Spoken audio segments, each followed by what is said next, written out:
दोस्तों नमस्ते।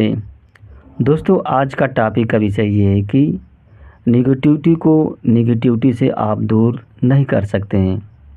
यानी कि जैसे आप गणित में पढ़े होंगे कि 2 + 2 जोड़ते हैं तो क्या होता है 4 होता है। वहीं -2 + -2 करेंगे तो क्या होगा -4 होगा। यानी कि पॉजिटिव प्लस पॉजिटिव क्या होता है पॉजिटिव होता है और माइनस प्लस माइनस क्या होता है माइनस होता है।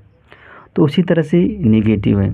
यानी कि नेगेटिव फीलिंग आ रही है तो आप उसको नेगेटिव से दूर नहीं कर सकते हैं, नेगेटिव से नहीं काट सकते हैं, आपको पॉजिटिव होना ही पड़ेगा। यानी कि अगर आप नेगेटिव हैं तो नेगेटिव के बारे में मत सोचिए। जितने नेगेटिव के बारे में सोचेंगे ना उतने ही नेगेटिव और होते जाएंगे। जैसे आप हमेशा पॉजिटिव रहिए। जैसे ये मत सोचिए कि अगर असफलता नहीं मिलेगी तो क्या होगा, अगर रिश्ते टूट जाएंगे तो क्या होगा। इस तरह का भाव मत लाइए। अगर इस तरह का भाव लाएंगे तो और आप नेगेटिव होते चले जाएंगे। पेपर अच्छा नहीं होगा तो क्या होगा, ये क्या है, ये नेगेटिविटी है एक तरह से। ज़िंदगी सही से नहीं चलेगी तो क्या होगा, नई शादी नहीं होगा तो क्या होगा, ये सब क्या है नेगेटिविटी है। यानी कि वहाँ पे सकारात्मक रहने का प्रयास कीजिए। जो होगा तो सो होगा ही। ये तो बात सही है कि व्यक्ति को बी प्लानिंग लेकर चलना चाहिए, लेकिन ज़्यादा नेगेटिव नहीं रहना चाहिए। अगर क्योंकि ये क्या करता है, अगर बार बार सोचेंगे तो ये आपके मन को क्या करता है कमज़ोर कर देता है। नेगेटिविटी जो है, जैसे मतलब शरीर में अगर कोई रोग है वह लंबे समय से है तो आपके शरीर को क्या कर देता है कमज़ोर कर देता है।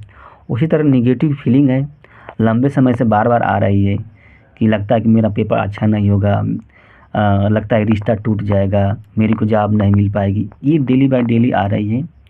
तो इससे क्या होगा, आपका मन जो होता है कमज़ोर हो जाएगा। और जब मन कमज़ोर हो जाएगा तो आप कोई भी काम सही से नहीं कर पाएंगे, और जब सही से नहीं कर पाएंगे तो ऑटोमेटिक इसका प्रभाव पड़ेगा। तो जब भी रहिए, या जैसे मान लीजिए अगर आपसे कोई पूछता है कि क्या आपका हाल चाल ठीक है, तो आप बताइए कि हाँ हाल चाल ठीक है, मेरा एकदम ओके है। ये मत कहिए कि यार नहीं मेरा हाल चाल तो ठीक नहीं है यार, ये मत कहिए।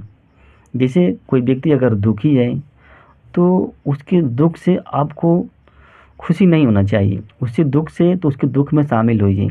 कोई व्यक्ति खुशी है तो आप भी खुशी ही हो, उसको देखकर जब आप खुशी हो जाएंगे तो आपके अंदर भी क्या हो जाए, कुछ करने की लालसा जगेगी।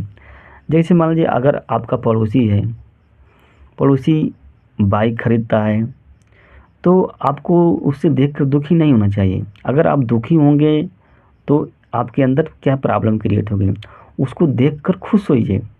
जब आप उसको देखकर खुश होंगे तो आपके अंदर क्या हो जाएगी, बाइक खरीदने की फीलिंग होगी कि हम भी बाइक खरीदेंगे। यानी कि इसको इस तरह कहा जाता है कि जैसे मतलब पड़ोसी अगर झगड़ा कर रहे हैं तो आप भी अगर हंसते हैं तो ऊपर वाला क्या सोचता है, ऊपर वाला सोचता है कि यार इसको लगता है कि अच्छा लग रहा है तभी हंस रहा है, तो इसके भी जीवन में लाओ झगड़ा, इसके भी जीवन में दे दो। तो ईश्वर क्या करता है, उसके जीवन में भी क्या झगड़ा दे देता है। कोई दुखी है, कोई रो रहा है और आप हंस रहे हैं, तो ऊपर वाला ईश्वर क्या देखता है कि ये तो रो रहा है, यानी कि कोई दुखी है ये हंस रहा है, तो रहो इसके जीवन में भी क्या दुख ले आकर दे दो। तो क्या होता है उसकी मतलब इस तरह की फीलिंग करने से भी क्या व्यक्ति के अंदर नेगेटिविटी आ जाती है। यानी कहने का मतलब ये है कि अगर कोई व्यक्ति दुखी है तो आप उसमें शामिल होइए दुख के रूप में, और कोई व्यक्ति सुखी है तो सुख के रूप में शामिल होइए। दोस्तों धन्यवाद, नमस्ते।